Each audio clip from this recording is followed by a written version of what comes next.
Hello வணக்கம். நாம் face நல்லா அழகாக இருக்கணுங்கிறதுக்காக இப்போ பியூட்டிஷியன்ஸு மற்றவங்கெல்லாம் சரி ஜென்ரலாகவே நிறைய பேர் ஃப்ரூட் எடுத்து மூஞ்சில் தடவுறது, தயிர் எடுத்து மூஞ்சில் தடவுறது, லெமன் ஜூஸ் போடுறது, அந்த மாதிரி எல்லாம் பப்பாயா இதெல்லாம் ஃப்ரூட்ஸ் எல்லாம் தடவுறது, அப்புறம் கொஞ்ச நேரம் கழிச்சு வாஷ் பண்ணுறது பண்ணுறாங்க. ஆனால் உண்மையில் பார்த்தாக்கா இதெல்லாம் வெறும் ஸ்கின்னுக்கு மட்டும் யூஸ் பண்ணி புண்ணியம் இல்லை. அது ஸ்கின்னு மேலே அண்ட் எல்லா தோல்லையும் சரி, எஸ்பெஷலி ஸ்கின்னு அண்ட் வாயிலெல்லாம் எவ்ரி டே மேலோட இருக்கிற ஒரு லேயர் ஆஃப் ஸ்கின்னுடைய ஒரு layer of cells wash out ஆகிட்டே இருக்கும். திருப்பி உள்ளேருந்து புது செல்லு மேலே வரும்.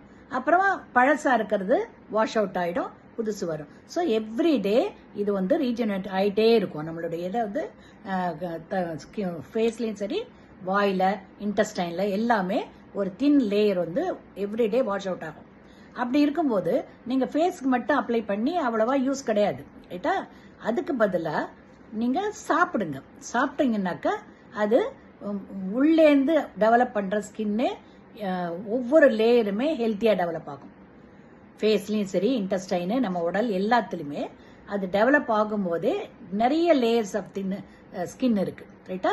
ஸோ இன்டர்னலாகவே ஹெல்த்தியாக வந்ததுனா தான் ஒரு சுருக்கம் இல்லாமலையோ இல்லைனாக்கா அழகாக இருக்கிறதுக்கோ குட் டோன் இருக்கிறதுக்கு அது எல்லாத்துக்குமே இன்டர்னலாக சாப்பிடுங்க. காய்கறி, கீரை, நல்ல தண்ணி, ரைட்டா? இது பழங்கள், இதெல்லாம் தயிர், இதெல்லாம் உள்ளுக்குள்ளே சாப்பிடுங்க. சாப்பிட்டீங்கன்னாக்கா ஃபுல் பெனிஃபிட் இருக்கும்.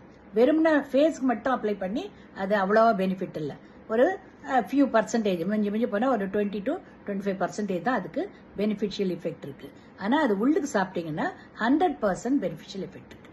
அதனால இது எல்லாமே நல்ல ஃப்ரூட்ஸ், வெஜிடபிள்ஸ் எல்லாமே நம்ம ஹெல்த்தியாக இருக்கணும்னாக்கா, ஒரிஜினலாகவே நம்ம ஹெல்த் டெவலப் பண்ணணும், நம்மளுடைய ஹெல்த்தி ஸ்கின் வரணும்னா உள்ளுக்கு சாப்பிடுங்க.